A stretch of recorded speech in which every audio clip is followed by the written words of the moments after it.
Hello there, and today we're going to be talking about how being negative can impact your mental health. So being a negative Nelly or a negative Nate or whatever absolutely will impact your mental health, and we'll talk about how and why and all that in this video.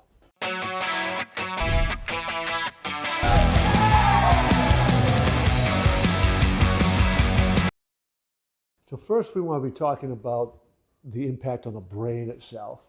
Then why? Why do people get negative? What's going on there? What are the consequences of all that negative thinking? And how does that influence anxiety, depression, and how on earth are we going to break that cycle? We need to discuss all that, and that's what we will do in this video. So at the level of the brain, when you think negatively, those thoughts create actions inside the body, right? Makes complete sense. We understand that. The negative thinking will activate the amygdala, which is the part of the brain that's responsible for the fear, flight, freeze kind of response, which produces cortisol, the stress hormone. And when that is constantly being activated because of your negative thinking, producing more cortisol, that leads to longer levels of stress. And the longer, more consistent you are under stress, chronic stress, that is a bad thing. It's not good for the mind, spirit, body, any of that. So this regular negative thinking is keeping you under stress all the time. That longer term stress has direct impacts on the hippocampus, which is the center for memory and learning, as well as negative impact on the prefrontal cortex, which is the ability to make decisions.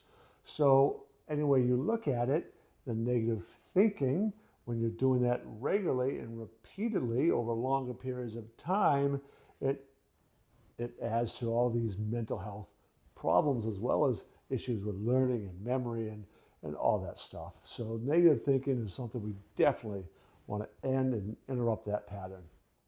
So why people think negatively is not necessarily an easy question to answer. The simple fact is that many people do have a preponderance for negative thoughts. Now, teenage years seem to be worse, and it could be part of the whole developmental aspect and the development of the prefrontal cortex. And then there's all kinds of social and potentially cultural factors, and we've mentioned in other videos things like social media and all this other influences. The more negative imagery that they are being exposed to, negative words and negative storytelling, are going to perpetuate that potentiality of negative thinking themselves. So regardless of really the reason why, is once you see the pattern happening, much of it is flawed thinking. Our brain is we get bombarded with so much information, we delete, we distort, we make generalizations. And in the process of doing that, we tend to leave information out, right? What we create in our mind is not the real thing. It's a distortion of some form or other by either leaving information out or literally blowing things up or making these generalizations, putting things in different categories so our brain can deal with all that information. So the internal representations that we have is not reality. Once we begin to understand that through better questioning, through journaling practices, through a lot of kind of techniques that quite frankly I teach when in any of my mindset training stuff, we can learn to interrupt these negative patterns of thinking and replace it with more better positive options. And parents, you can learn some relatively simple techniques, take some practice, learn how to generate them, but the questions you can ask your teenager can force an interruption in the pattern, give you an opportunity to suggest a different view and version. And the more often we interrupt that pattern, then the less likely it is that they can play it.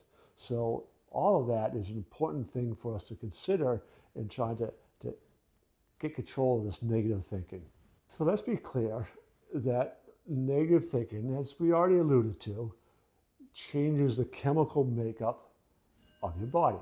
When you think negative thoughts, your body creates different hormones and chemicals in your body that perpetuate these feelings, the feelings of stress and anxiety. And it keeps kind of that downward spiral.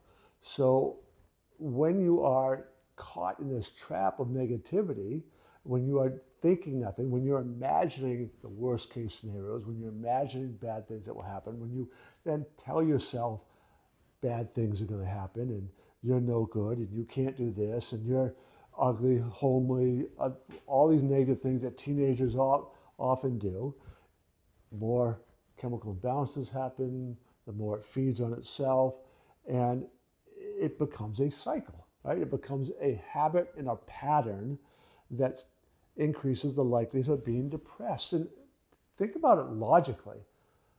Who wouldn't be depressed if all you're thinking about is things that are depressing, right? I mean, it's quite logical, isn't it? If you're thinking depressing thoughts, then you are going to be depressed. We are what we think. That goes back to ancient times, that idea.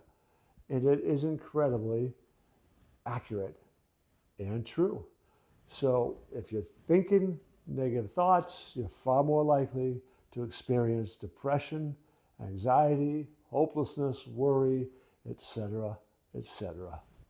When you have a pattern of negative thinking and your body's experiencing all those negative chemicals and all that negative thinking, it impacts directly your body's immune system. It impacts disease. It actually, there's a high correlation between high stress and negative thinking and that emotional anxiety, depression, that stuff, with things like heart disease and even cancer. Beyond the physical well-being, relationships, and those are tied together. But you know, when you're negative thinking all the time, it puts stress on relationships. People don't want to always be around negative thinking. It spreads through a community as well, right? The Framingham study, which is a study studying heart disease actually, but when researchers looked at that data, they found that negative thinking, negative emotions spread from your inner circle to the next level out. So the people in your inner circle, their inner circle, all right? So it is contagious and it impacts a lot of people in a negative way. And I'll tell you, with my wife, she was a very positive person for most of her life, the time that we were together. But some things began to happen at work that was a real struggle. And the school system she worked in, this was like her second family. She grew up in the system. But between being a student, coach, teacher there, she spent almost her entire life in this district. So when there's some real bad leadership, a lot of things that were going on that she was wearing, it created stress, created negative thinking. One of her coping ways, she had a group and they kind of jokingly talked to themselves about being the bitters. And it was done in kind of a tongue-in-cheek kind of thing, but the metaphor was kind of negative. And the group, I think, in some ways was healthy because they were trying to deal with all of them, with the stress that's going on. But the bottom line was, for my wife, she couldn't digest what was going on. That's a metaphor for colon cancer. That's what she ended up getting. She passed away of colon cancer. And there's absolutely no doubt in my mind that through this period of time in her life that we couldn't, and I don't think maybe we were even aware of it enough, of how much negative thinking she was internalizing and wearing. And there's no doubt in my mind that's what created the cancer that took her life. To break the pattern takes some work. It's all about mindset. So we've got to go in, we've got to root out some of the negative history, some of the beliefs and negative emotions they're holding on to. We've got to weed that out. Then we got to get some habits in place to start filling themselves with good stuff. We've got to interrupt the pattern. Parents can really help. interrupting these negative patterns by the questions that you ask, forcing pattern interrupts. All that stuff you can learn, and I encourage you to do so, because when you interrupt the patterns, start developing some new habits, new patterns, that's the way you're going to end that cycle.